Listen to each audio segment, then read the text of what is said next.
전쟁 영화 이런 거 보면 정말 멋있는 대장은 이제 이순신도 그렇지 않습니까? 그렇죠. 자기가 다 총대 메고 자기가 희생하잖아요. 그게 보스의 정신이. 윤석열의 태도는 뭐냐? 네. 나는 살겠다. 니들이 가서 잡혀가라. 이거잖아요. 네, 맞습니다. 니들이 나를 위해서 희생해라. 뭐 네. 이거잖아요. 뭐 이런 보수가 다 있어. 이거 보수가 아니고 완전히 짜가지 짜가.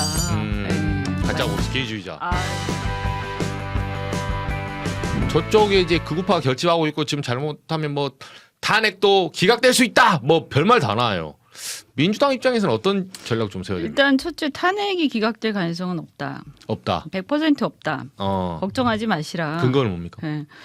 너무나 명백한 비상계엄 헌법 위반이기 때문에 일단 전쟁이 안 일어났잖아요. 전쟁이 안 일어났는데 비상계엄 선포했잖아요. 그렇죠. 그걸로 끝난 거예요. 준전시 사변. 헌법에 나와 있는 비상계엄 요건이 아닌데 비상계엄 선포를 했어요. 그리고 군을 동원했죠. 군을 동원한다는 것은 국군 통수권자가 굉장히 큰 일입니다. 더군다나 우리처럼 휴전 상태에 있는 나라는. 그렇죠.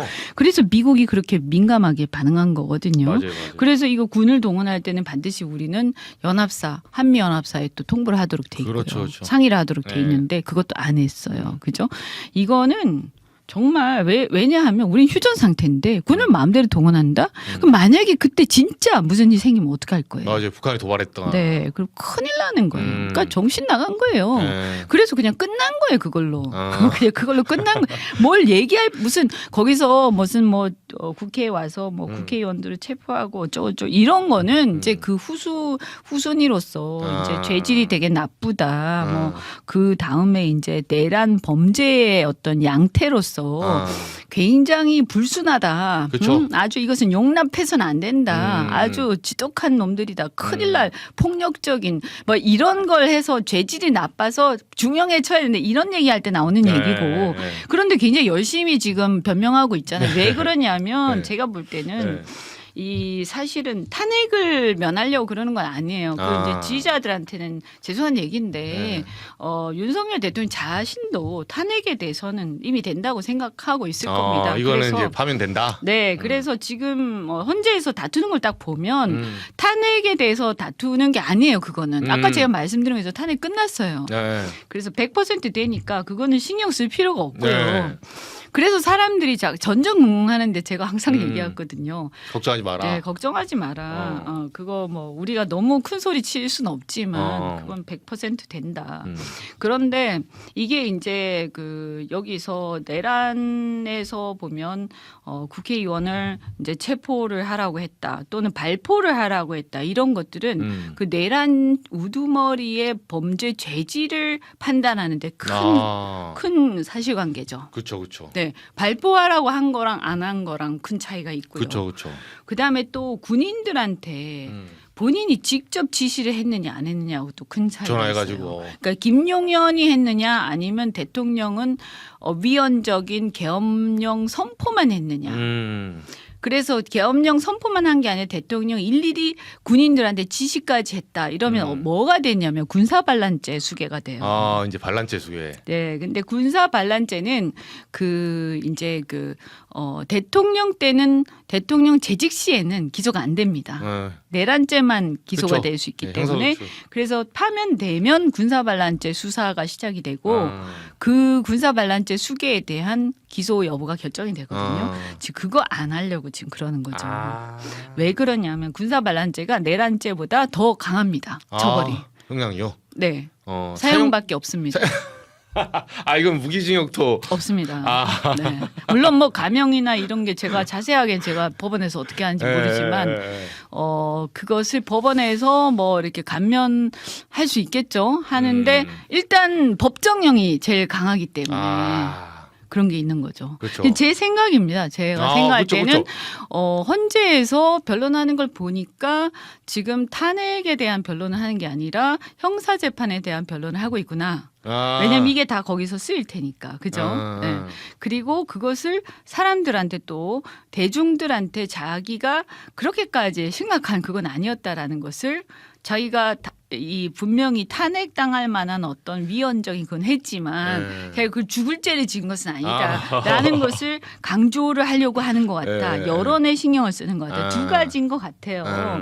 그래서 탄핵을 걱정할 상황은 아니고 저는 걱정할 건 뭐냐. 이 과정에서 선동을 해요.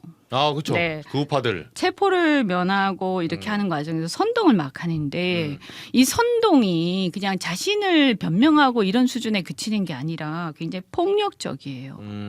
그런데 오늘 저는 굉장히 제가 사실 시작하기 전에 제가 그 이제 죽은 아이 대전에 그쵸, 그 그쵸. 아이에 대해서 돌로온 그리고 교실. 그 부모들에 대해서 정말 위로의 말씀을 드리고 그 아이의 명복을 빈다는 말씀 드리고 싶은데 정말 너무 끔찍한 일이거든요. 그쵸. 근데 우리 사회가 이렇게 약한 사람, 약한 대상, 그러니까 저항하지 못하는 대상이잖아요. 8살 여자아이는. 그렇죠.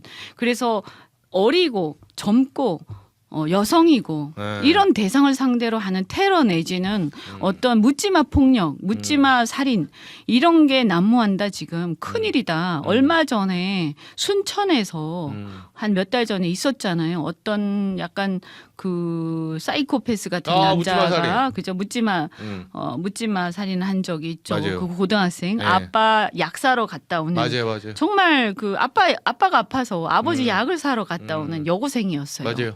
근데 묻지마 그거를 해가지고 맞아요, 죽였잖아요. 흉기를 휘둘러서 너무 맞아요. 끔찍하죠. 지금 이런 게 자꾸 생기고 있어요.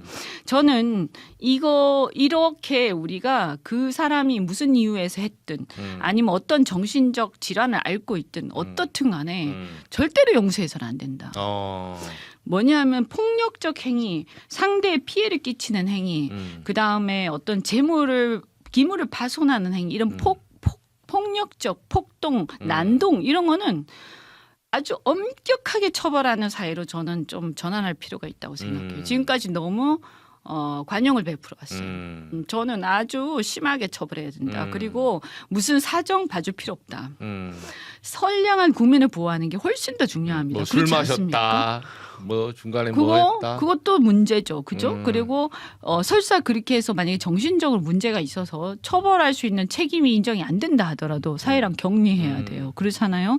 그래서 선량한 국민을 보호해야 되는 거예요. 그런 의미에서 저는 윤석열 대통령이 이러한 폭력적인 어떤 선동이나 이런 현상들이 이번에 서부 지원 맞아요, 서부 사태에서 지원. 보듯이 우리 사회의 어떤 폭력성을 굉장히 키우고 있다. 그리고 이것은 절대로 용서할 수 없다. 근데 이 폭력성을 지금 국회의원들이 국민의힘 의원들이 아니 별거 아니었다. 그걸 용서하면 안 되는 거예요. 지금 의원들까지 같이 부안해동하고 있어요. 그래서 제가 그들은 네. 보수가 아니다. 보수가 네. 아니다. 국가의 질서, 국가의 공권력, 그리고 어떤 선량한 국민에 대한 보호 의무 이런 것들을 소홀히 하는 정치 집단이 무슨 보수예요. 웃기고 있네요. 저는 제가 약간 저는 민주 보수라고 얘기를 하거든요. 그렇죠. 네, 네.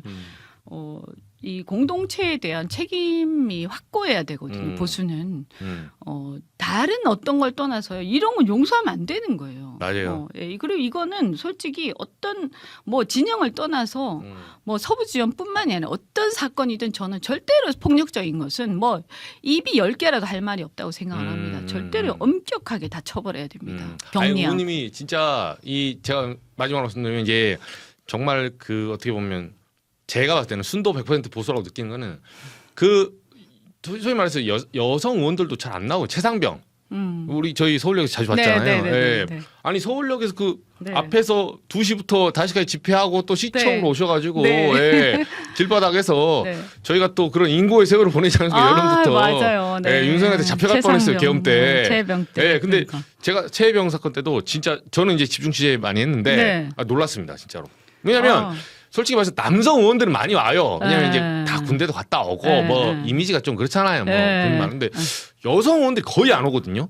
솔직히. 그렇네. 체력적인 면도 있어요 또. 맞아요. 네, 또 근데 그거는 저는 차별이 아니라. 다른 집회는 사실은 잘 안 가는데 네. 그거는 다른 집회는 꼭 그렇게 많이 가진 않아요. 근데 그건 제가 빠짐없이 갔죠. 네. 네, 그리고 많이 도와드렸고 그분들 제가 또 해병의 딸이기도 하고. 맞아 말씀하셨어요. 연당 올라서 아드님 그리고 또 가족들도 얘기하고 아버지 네, 아버지가 해병이시고 네. 그리고 이제 저는 이렇게 생각 엄마로서 그쵸, 아니 그쵸. 우리가 저는 사실은 징병을 그렇게 막 찬성하진 않아요. 우리 사회에서 이제 징병과 모병의 혼합제 정도는 가야 될 맞아요, 때가 됐다고 맞아요. 보는데 이런 걸 떠나서 어쨌든 우리가 국가에 아이를 맡길 때는 이게 정말 국가의 안전 그리고 우리 국민들의 안전을 위해서 우리가 봉사하고 희생하겠다 이런 거 아닙니까? 그 맞아요. 애국심에서. 맞아요. 그런데 세상에 맞아요. 가가지고 네. 누구 뭐 출세하는 거 도와주러 간 거 아니잖아요. 맞아요. 그런데 그런 식으로 그 젊은 청년들을 이용하고 그리고 그렇게 해서 이 젊은 청년이 희생됐는데도 불구하고 반성하지 않고 맞아요. 저는 그런 태도는 매우 잘못됐고 정말 어떤 이런 상황에서 누군가가 희생이 되거나 하면 사실 정말 보수적인 사고는 뭐냐면 이 공동체를 위해서 지도자가 책임지는 태도거든요. 맞아요. 그래서 윤석열 대통령은요 이런 경우에 자기가 책임을 져야 돼요. 사회가 이렇게 된 것을 자기가 설사 억울하다 하더라도 책임지는 그렇죠, 자세가 그렇죠. 필요한데 맞아요. 그래서 진짜 왜 우리가 옛날에 이제 군 어떤 전쟁 영화 이런 거 보면 정말 멋있는 대장은 맞아요. 자기가 다 이제 이순신도 그렇지 않습니까? 그렇죠. 자기가 다 총대 메고 자기가 희생하잖아요. 그게 보수의 정신이거든요. 또는 포위되면 부하는 풀어줘라. 네. 내가 혼자 죽겠다. 그렇죠. 뭐 이게 근데 좀 윤석열의 태도는 뭐냐? 네. 나는 살겠다. 니들이 가서 다 잡혀가라 네. 이거잖아요. 네, 맞아요. 니들이 나를 위해서 희생해라. 뭐 네. 이거잖아요. 네. 아니 뭐 이번에 이런 체포당할 때도 이런 보수가 다 있어. 이거 네. 보수가 아니고 이거는 완전히 짜가지 짜가. 가짜 보수 개주의자. 아유 엉터리죠 엉터리. 그래서 저는 걱정이 뭐냐? 음. 이러한 이건 이제 제가 근본 없는 세력이라고 그러거든요. 아, 그렇죠. 이렇게 계속 가면 국민의힘은 보수가 아니라 근본 없는 세력이 돼가는 것이다. 보수도 아니고 진보도 아니잖아요. 그쵸. 그러니까 근본이 없는 거지. 아예 철학이 없는 거지. 그렇다고 맞아요. 실용도 아니고 네. 뭐지 이런 건데. 그래서 이렇게 근본 없는 세력이 되어가면 문제는 뭐냐? 그러면 대한민국을 걱정하는 정말 보수들 어쩌라는 거냐?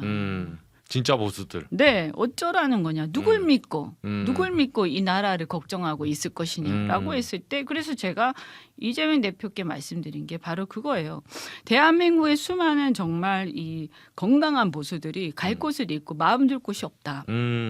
맞아요. 지금. 그런데 지금 국민의힘 저러고 앉아 있다. 응? 그리고 이미 내가 봤을 때는 국민의힘은 더 이상 보수 정당이 아니다. 저는 어떻게 보면 해적당 비슷하게 돼서 사실 굉장히 앞으로 이렇게 좀 파시즘 정당, 파시오 정당 비슷하게 돼갔다. 그래서 굉장히 걱정스러운 이 우리 사회의 질서를 물랑케 하는 그런 정당이 돼가고 있기 때문에 잘못하면 이건 나치즘처럼 돼간다. 그래서 저도 저런 행태에 대해서 우리가 강하게 견제를 하되 실제로 어떤 보수적 가치가 지켜지기를 바라는 수많은 건강한 국민들이 바라는 것들을 우리가 상당 부분 포용할 수밖에 없다. 이 정당 해산해야 됩니까? 그거는 이제 제가 뭐 쉽게 말할 수 있는 건 네. 아니죠. 그것은 이제 또 그걸 할 수 있는 건 대통령인데요. 근데 저는 이제 개인적으로는 정당 해산 제도라는 게 좀 무용하다는 생각을 해요. 왜냐하면 여론이 있는데 정당을 해산해봤자 네. 그 사람들이 어디로 가는 게 아니거든요. 제2, 제3의 또 다른 정당 만들면 그만이기 뚜껑 때문에. 갈아 끼우고 또 여기 나오죠. 그래서 중요한 것은 그 사람들 저래서는 안 된다라고 생각하는 사람들을 늘리는 거예요. 건강한 사람들을 늘리고 우리가 더 많이 포용하고. 그래서 민주당이 지금같이 어려운 시기에는 보수가 정상화되지 않을 때는 우리가 그 보수적 가치를 상당 부분 포용해서 정책에도 담아주고 해야 그 사람들이 갈 곳이 없어서 극우화되는 것을 막을 수 있다고 생각합니다. 그러네. 그 사람의 갈증이 풀리겠네요. 네, 그래서 우리가 뭐 우클릭이라고 사람들이 얘기하는데요. 이 실용의 노선 중에 한 배경에는 그런 생각도 좀 깔려 있습니다. 네, 물론 제 생각이죠. 네, 네. 저는 그렇게 생각합니다. 알겠습니다. 네, 그 가치를 성장 전략이나 뭐 이런 국방 쪽 의원님의 진심을 제가 취재하면 잘 알고 있으니까요. 네, 네, 네. 이제 내일 모레 이제 8차 변론 끝나면 네. 조기 대선 거의 다가오는데 네. 또 대선에서 역할이 또 크실 것 같아요. 저희가 이제 자주 모시고 네. 이재명 대표의 경제 정책 있을 때 그때마다 모실게요. 아, 제가 네, 꿈보다 네. 해몽이라고 훨씬 잘하시네요. 아, 네. 써주신 거예요? 써주신 네. 거예요? 이제 제가 좀 조언도 해드리고, 아. 네, 거기서 특히 산업 정책이라든가 아. 이런 성장 전략 이런 거는 음. 대화를 많이 하죠. 그래서 음. 거기 이제 우리 또 이 철강 뭐 석유화 그쵸. 그 산업위기 에너지. 대응 지역 또 에너지 믹스 맞아요. 그죠? 예, 그다음 국가 데이터 센터 뭐 이런 음. 것들이 있었잖아요. 음. 네, 그런 건 말씀 많이 드렸죠. 알겠습니다. 네.